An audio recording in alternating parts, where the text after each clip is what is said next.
brincar 30 personas en ese momento. Cuco tercero, el campeón del mundo, la leyenda viviente.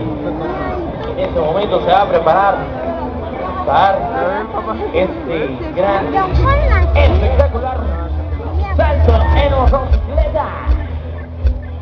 Ahí se prepara Cuco tercero. Ahí se va a preparar.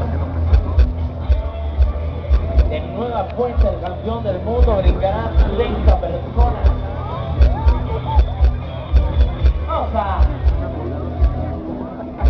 Vamos a ver Cuco tercero, ahí está recibiendo algunas instrucciones técnicas. Se va a preparar de nueva cuenta, ahora con 30 personas, en vivo para todos ustedes. 30 personas. Ya se va a preparar el campeón del mundo en este momento.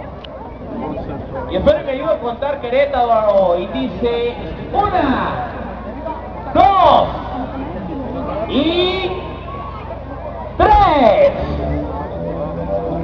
Aquí se va a preparar Cuco tercero para brincar 30 personas en este momento.